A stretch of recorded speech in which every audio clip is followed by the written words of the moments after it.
Welcome back to BioHack Thursday. We've been talking a lot about mitochondria lately, those tiny engines inside your cells that decide whether you burn fat or store it. So today, let's talk about how to actually train them.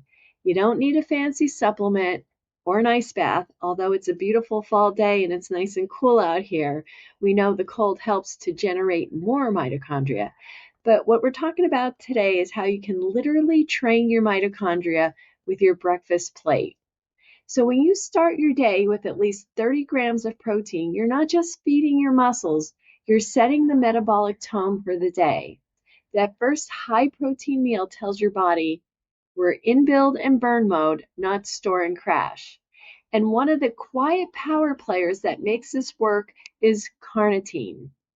Now, carnitine acts like a shuttle. What it does is carry the fat into your mitochondria so it can be burned for energy. Without enough of it, that fat can't get inside efficiently and it hangs out in your bloodstream as triglycerides or gets stored in the liver and belly instead of being oxidized for fuel. So for those of you who've been doing keto and carnivore a long time and still have elevated triglycerides, listen to this biohack. It might help. The richest sources of carnitine are red meats like beef, bison, and lamb. And here's the best part. You don't need a giant steak every morning. Even a small portion, a few ounces of leftover beef or bison with your eggs and bacon can fill the tank for an entire day.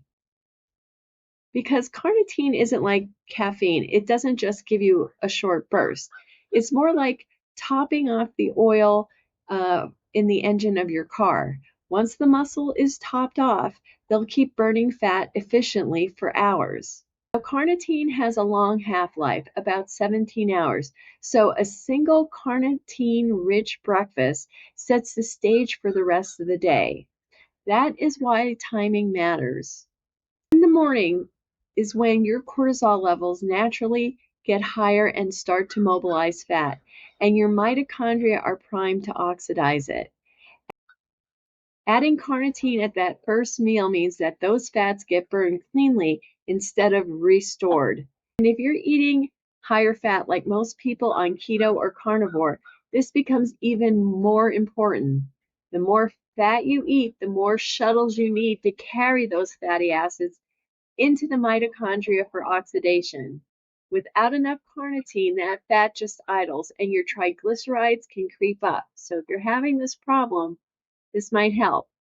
And even this one simple adjustment, aiming for 30 grams of protein and including a carnitine-rich food early in the day, can improve fat oxidation, lower triglycerides, boost energy, and help reverse insulin resistance over time.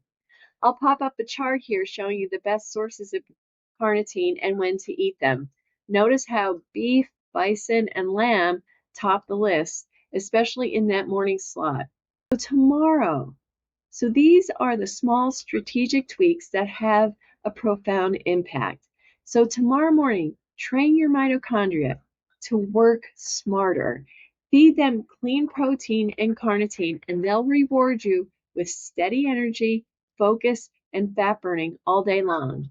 And join me tomorrow for Fact Friday when we'll talk about what happens when fat and carbs compete, a little phenomenon I like to call the metabolic traffic jam.